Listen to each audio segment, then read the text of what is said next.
I've lived here for most of my life. It's the same here as more or less anywhere that, youngsters trying to get into the housing market is probably because the wages down here aren't very high, but the price of houses are quite high. I think that the gentrification down here has been quite rapid. Yeah, it's definitely one of those it's a bit of a taboo subject. New modern creatives, a lot of people have read a God, Let's Move to St Leonard's and The Guardian, and kind of a lot of pop-up shops, a lot of galleries which are just people's names.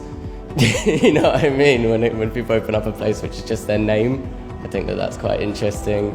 The way I see it going is kind of the gap between either homeowners and people that are kind of been renting. That's just going to get bigger and bigger. The worrying side of it for me is that people are struggling. I think there's more pressure on social housing. I think there's very little social housing. I mean, I do know of somebody who's really struggling, who's been given a couple of weeks to literally move out, and they're really struggling to find somewhere. So in the end, it's going to have to be homeless. And when you've got kids, it's really tough because it breaks your heart to see it happening.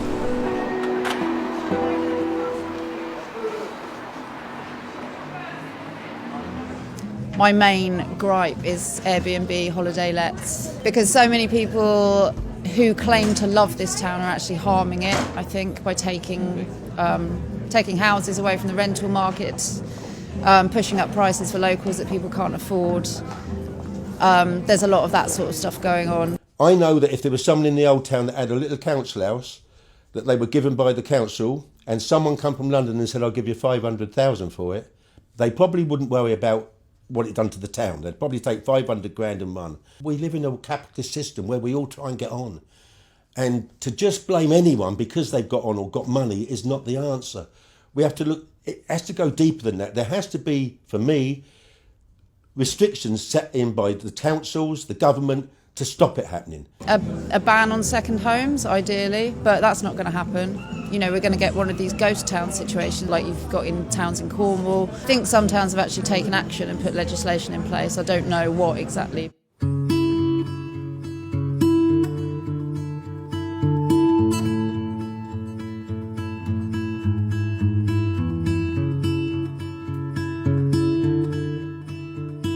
I think people from Hastings, we do sort of offer a lot of empathy and stuff, but when it comes to our town, we do get a little bit proud and want to keep the work here for ourselves and keep the property for ourselves, but then at the same time we want to embrace new people, so it's kind of a bit of a catch-22 at times. I think I can completely understand why people who are, have been living in London and struggling in London and, earn a decent wage but are still really struggling to live there with their family. I can completely understand why you would come to a town like Hastings.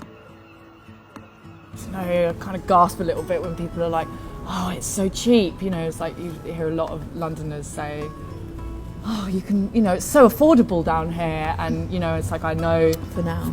Well, but it's affordable for them. I think the town, probably the old town's changed in a few ways. I mean, years ago you'd have your little local butchers, your local whatever, grocers. It has changed to an extent, but we have still got nice shops. But probably the shops that are moving in are probably a little bit more expensive than it would have been in the past. So there is a difference there.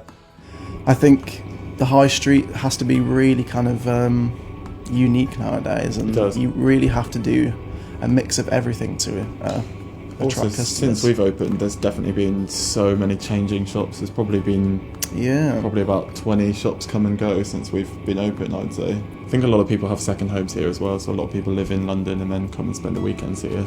The more that increases, businesses like us are going to struggle even more, because let's say 20% of the high street was all Airbnbs. That's essentially, you're losing 20% of the locals exactly. For that area. Yeah, I think that generally if you believe in equality and fairness, then yes, things should be imposed and regulated. I think that's a nationwide thing now. I think people have seen that in London, and now it's kind of that gentrification is expanding outwards. And I think, if things can be done to protect people's homes that are already there, or protect people that, could still live here.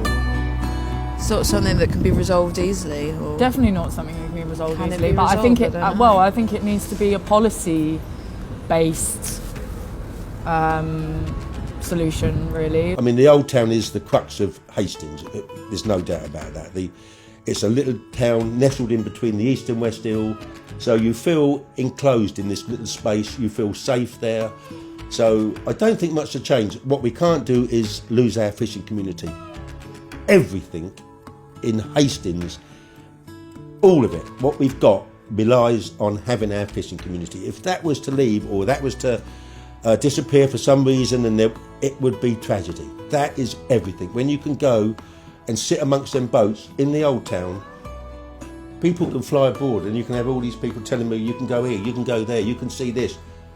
You go to the old town and sit amongst the boats on a nice day or a windy day, sheltered behind one of the boats, looking at the sea, and the sea, there isn't much better. You know, we can keep living in this fantasy world. It's better out there. We've got all the people here to make this the best, and it is. It's not just to make it. The community spirit and the people that put so much into this town. We've got the dream here. It's in Hastings. I really, really feel at home here. I forget that there is a whole world outside of this little town.